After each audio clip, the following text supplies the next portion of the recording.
Question, right?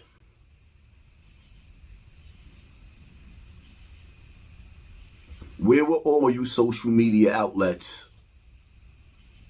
when this story with Africa Bambaataa first broke? I don't recall all you dudes being around. I'm sorry, I don't. Now all of a sudden I could give you 20 million reasons. 20 million reasons why all of a sudden everybody is speaking on the Africa Bambaataa situation. Since when? Since when? I've been sitting up here fighting this fight for 8 years straight, 9 years. It started out, I came out in 2015. Ron Savage came out in 2016. 16, 17, 18, 19, 20, 21, 22, 23, 24. That's actually 9 years. It's been 9 years of me telling consistency of my story. And where was you other media platforms at? Y'all was nowhere to be found. Now all of a sudden, Ron Savage been backstepping. But all of a sudden now, y'all want to sit up there and y'all want to clear the air and clear Africa Bambaataa's name. First and foremost, in the beginning, for years straight, Africa Bambaataa lawyered up. The first thing he did was lawyer up. He ran to lawyers. Nobody was pursuing a case. I made it clear in the beginning. I was a street nigga. I was never, ever going to court. I made that shit clear. I wanted the world to know who he was, the bottom line to that. Now, years later, after Ron Savage decided to be marching and crying all over the news and marching with the Child Victims Act, Layla Wills hooked me up with a lawyer. I didn't know the same lawyer was dealing with Ron Savage. So after Ron Savage sabotaged the story, the lawyer threw it out. So that was my opportunity of me going to court on Africa Bambaataa. But let's take it way back. Africa Bambaataa said these people are lying on him, right? Lying on him. Particularly Ron Savage. Both of them got on the news. Africa Bambaataa made it clear that he didn't even know Ron Savage or never even met him. Out of nowhere comes Lord Jamal to the rescue. Shout out to Lord Jamal for being stand-up. Lord Jamal, let me ask you a question. How do you feel now that you put your life at risk and could have been going to war? Because you know back in the days, the Zulu Nation was the mighty Zulu Nation. You put yourself at risk for Ron Savage. Yo, Lord Jamal, I would love to hear your response to this. You put yourself at risk for Ron Savage to turn around and backpedal on Africa Bambaataa. But remember in the beginning, when Ron Savage came out, I flipped on Ron Savage because I seen the play from the beginning. I know how the Zulu Nation work. I seen the play. But everybody told me I was wrong when I said I was going to bust son head to the white meat. No, Haas, you wrong. So I said, you know what? All right, I'm going to listen to these people. I hooked up with Ron Savage and backed his story. This could have been our grandmother. That's right. Free. We are here today because we understand that if we do not unite, then they're going to keep killing us. That's right. If they don't see us unified and uniform, they're going to start killing us. That's right. If we don't mobilize and utilize our power in mobilization and unity, they will continue to kill us and think that we like it. That's right. If you are silent about your pain, they will kill you and think that you like it. That's right. So we made a pledge. We made a decision. Now this is why I tell people, never ever go against your gut feeling. When your gut is telling you something, don't listen to people. Because now 8, 9 years later, Ron Savage is reunited and it feels so good. He's outside in the hood taking pictures with Africa Bambaataa. But let me ask y'all something. Let me ask you a question, right?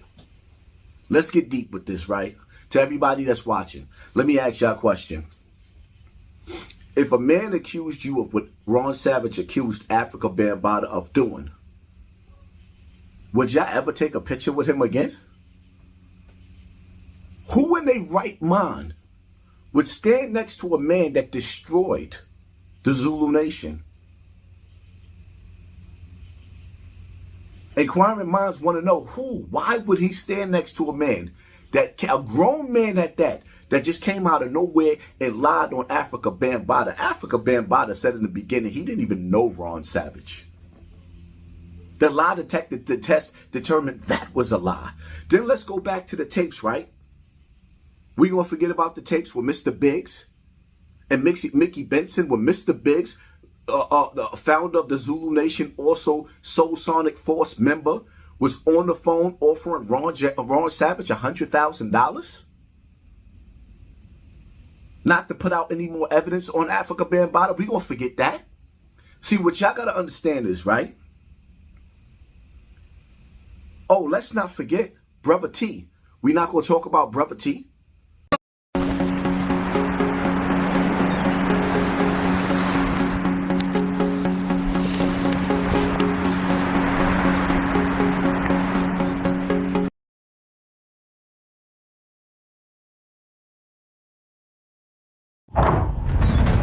Winter is coming. Welcome, Mr. Harrington. I'm ready to forge my own destiny. I've composed my strategy, refined my tactics. I'll solve every puzzle, overcome every challenge to defeat the deadliest threat we've ever faced. The long night. I'll summon my banners, pull together the greatest heroes of Westeros to fight for my house. I must choose my champions wisely. Empower them with legendary weapons and armor. Forge strong alliances. And lead my house to victory. Whatever it takes, through fire and blood. You know nothing. No, don't. What? Don't do it. I was just gonna say. Well, don't say it. You know nothing, Jon Snow. I do know some things.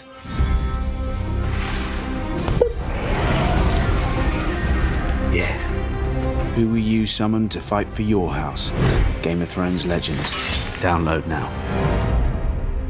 The King in the North. Sorry.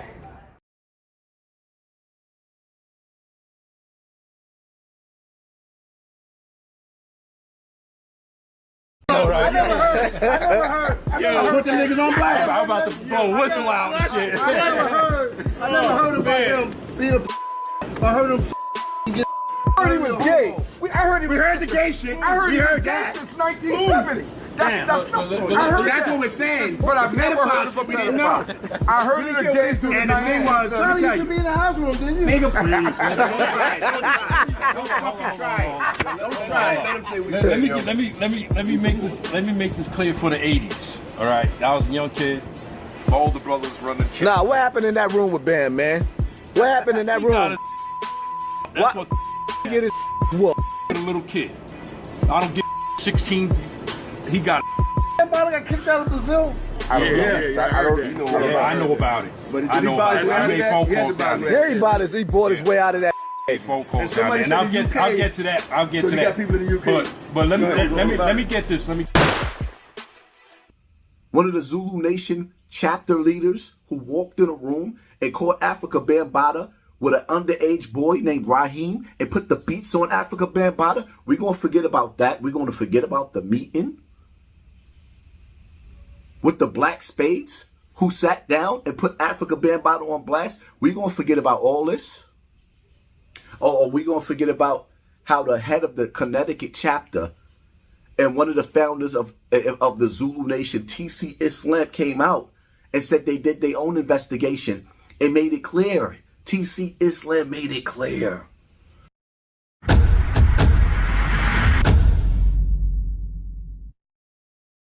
Hold up, dude. You mean to tell me you that much of a Bambaataa groupie boy fan that, yo, all the money is going in his name, your dues, everything, it goes to him, and y'all broke, sleeping on couches?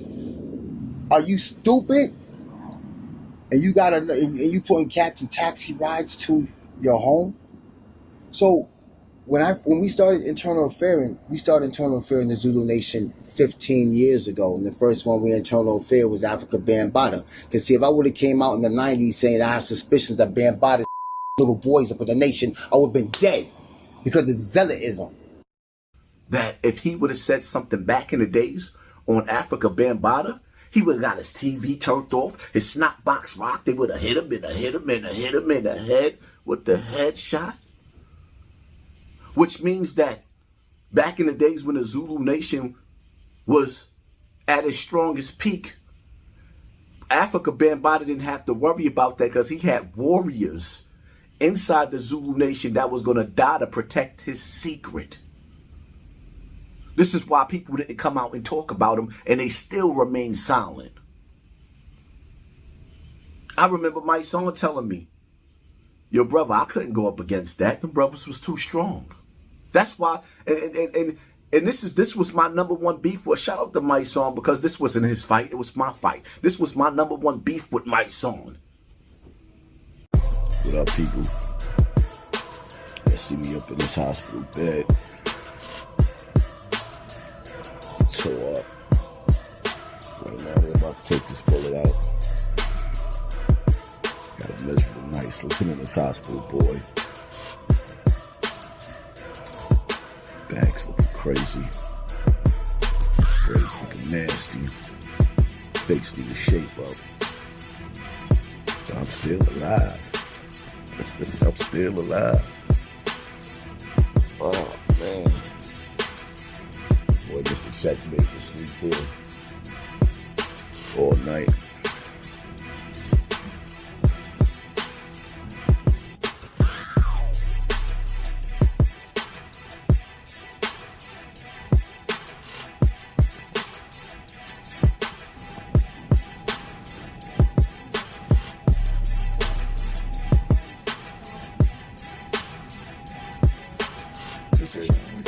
So this is the bullet that got me right here.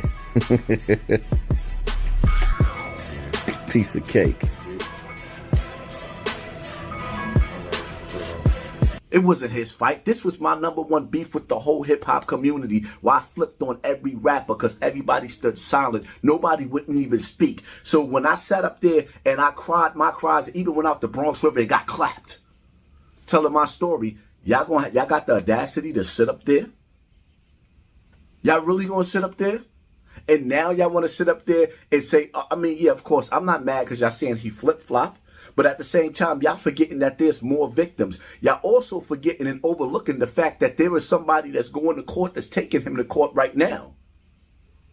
Africa Bambaataa is missing in action. Why y'all don't ask Africa Bambaataa in the Zulu Nation why he has not reported to court the answer to the John Doe that's telling on him right now? Or are we going to sit up there and forget that the Zulu Nation did their own investigation after I came out on Africa Bambaataa? Some other members came out on Africa Bambaataa as well. And then y'all gonna act like y'all didn't see the tape where Africa Bambaataa was made to step down?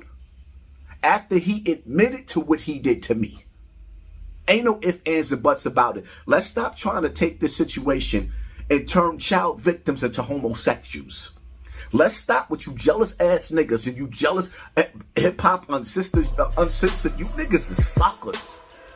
You straight suckers, because y'all can see everything, ain't nothing about me, and stop playing games. See, the problem is in the black community that most of the black men are the ones that touch the little girls and the little boys. So this is why y'all play game. Y'all play the he liked it game, or she liked it, because y'all can't understand why the children will go back. The children will go back because there is nowhere else to go. We live amongst the predators, and it's more than one in the community. Stop playing mind games or go educate yourself. But don't disrespect no victims, you sucker ass niggas. Man, cause a nigga done came up and outshines you niggas. You niggas damn near got 1 million subscribers and nobody even know y'all fucking name. Yeah, I can see why y'all throwing shade. But it is what it is though. It's clear as day. At the end of the day, there's a whole documentary with witnesses and people who spoke out against Africa Bambaataa. And now because one witness flip-flopped, we gonna act like Lord Sharif didn't get up on Star's platform? And when Lord Sharif got up on Star's platform, He broke down how he tried to take Africa Bambaataa down because he walked in and seen Africa Bambaataa. Matter of fact, he even talked about how Africa Bambaataa was in high school. They used to go, he went back to the days of high school and Africa Bambaataa going to the junior high school to collect little boys. Stop playing with me. Y'all sitting up there running around trying to protect the predator. But then again, let's take it back to when Khalil Amani said he did the story of, which I was there for. I was in the hospital when Africa Bambaataa got stabbed by a new victim. This is one of the seeds that sparked all this shit. When that young boy woke up in a room with Africa Bambaataa molly-whopping him. And he went into the kitchen and he got a knife because the little boy was a little bit older. And he was old enough to know that that nigga just violated him. He went in that kitchen and he got that knife and stabbed Ahmed, the manager / roommate, co-founder of the Zulu Nation in Africa Bambaataa. Let's stop playing. There's too much evidence out there that it don't have to go to court. Now all of a sudden we got to wait for a white man to rule over what goes on in our community instead of us judging what goes on in our community ourselves. This is why we won't never amount to be shit as a community. Because the reality of it is, we don't have to send that man to jail. All we got to do is turn our back on him and exile him out of the hip-hop community. But I can see why B. Stinger decided to turn the other cheek. First and foremost, B. Stinger is like the little, like the little Dorf in the movie 300. He wasn't accepted. He got a tick. He's mentally retarded. He goes to a psychologist, and I'm not saying this to diss him. So when you find yourself, you ain't got no woman wants you, you ain't got no friends, and the only friends that you can return back to is the house that Africa Bambaataa built, and they'll let him sell some t-shirts in the hip hop museum, another house that Africa Bambaataa built, who's already got $20 million in donations. Y'all can't see why he flip-flopped? You gonna tell me a nigga that got curtains in his kitchen, he got sheets in the window in his kitchen instead of curtains, you gonna tell me what that's what like, and he stays saying I stole his story, I stole his life? There's more victims than you, my nigga. I came out before you. You just was smart enough and knew how to go through the mainstream media and get on the news. I came out on Facebook. You came out on the news, but you came out for nothing. And now you just want all of this stuff to go away because you volunteered to lay down with that monster. Or